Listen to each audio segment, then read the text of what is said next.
Honorable Bonnie Halwale, Senator Kakamega. 2, the Honorable George Murugara, the Member of Parliament, Tharaka. 3, Honorable Senator S.C. Okenyuri, nominated Senator. 4, the Honorable Mwengi Mutuse, Member of Parliament, Kibwezi West. 5, the Honorable Lydia Haika, Women Representative, Taita Taveta. 6, the Honorable Senator Hilary Sigei, Senator Bomet County. And 7, the Honorable Adan Keinan, MP Eldas. The parliamentary group reaffirms our commitment to the rule of law and constitutionalism and appreciates the role of the opposition to oversight and criticize government. However, as a PG, we affirm our support to the efforts by the government on policies that are geared towards stabilizing our economy, lowering the cost of living, creating jobs, I now invite the Leader of Majority in the Senate to read the other bits. Thank you. However, as a PG, we affirm our support to the efforts made by this government on policies that are geared towards stabilizing our economy, lowering the cost of living, creating jobs and incomes for majority of our people, and ensuring inclusive growth, because that is a contract that the Kenya Kwanza Alliance signed with the people of Kenya.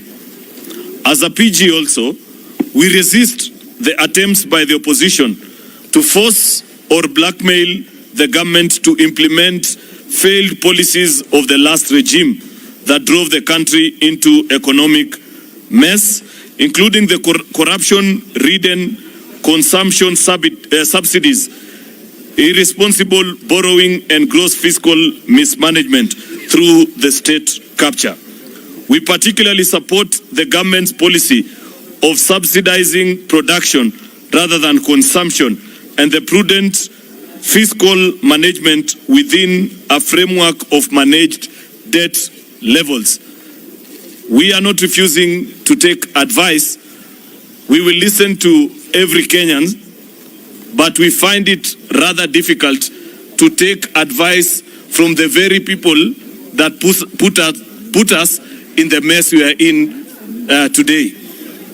In reaffirming our commitment to the dictates of the Constitution and the rule of law, this PG today has directed our team nominated in this bipartisan process to strictly adhere to our Constitution and the established laws of the land in addressing the reconstitution of the IEBC panel, as was communicated by His Excellency the President on Sunday, the 2nd of April 2023. Finally, we equally call upon our colleagues in the opposition to adhere to the rule of law and constitutionalism and pursue all issues of concern through established institutions under our Constitution.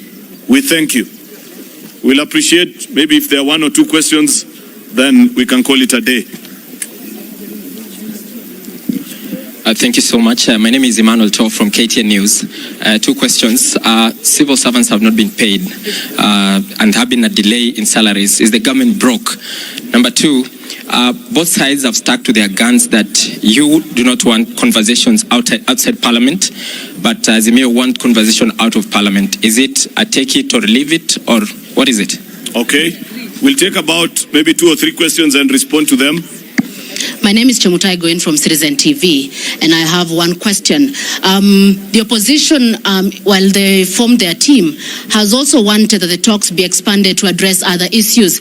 And in the President's address on April 2nd, he had indicated that the issue at hand was the reconstitution of the polls body IEBC. In the PG, maybe did you agree on the terms of engagement with the opposition? What issues will be on the table? And then, of course, when do we expect these meetings to begin? Okay.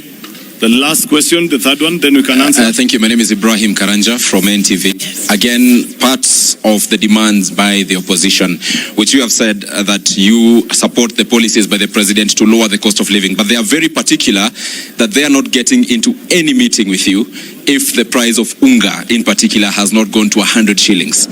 Is that happening anytime soon, or what message do you have to the other side? Okay, maybe I'll answer one or two, then I'll leave to the majority leader of the National Assembly to respond. Unfortunately, the decisions that we arrived at today were made after a consultation with the representatives of the people from across our country. And the instructions that our team have are to limit their conversation on matters that are of great concern to the people of Kenya, the IEBC, with regards to that bipartisan committee. With regards to the issue of a cost of living, as you have spoken about, we have reaffirmed as a PG that we believe that the policy this government has put in place are working. That is why 6 months ago, Kenyans were buying unga at 230 shillings. But today, if you walk into any supermarket, you'll be able to achieve or to buy it at 180 or 190 shillings. That is a price that has gone down.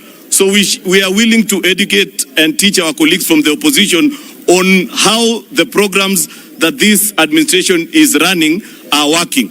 What we are not willing to engage is the failed policies that were done under the handshake government, where as we speak today, the Auditor General has flagged that 34 billion Kenya shillings cannot be traced.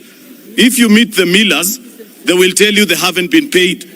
If you meet Kenyans, if you gather a group of 100 Kenyans, you'll be lucky to get maybe one or two who bought unga at 100 shillings. So Kenyans did not see the unga, the millers were not paid, but the money is not there to be accounted for. Surely, is that the kind of policy that you want us to pursue? So I believe we are on the right track, and with regards to the cost of living, this PG has affirmed the position of this administration that the policies that have been put in place are yielding results, and we shall continue to pursue them. If there are other questions that I haven't responded to, my colleague from the National Assembly will respond to them.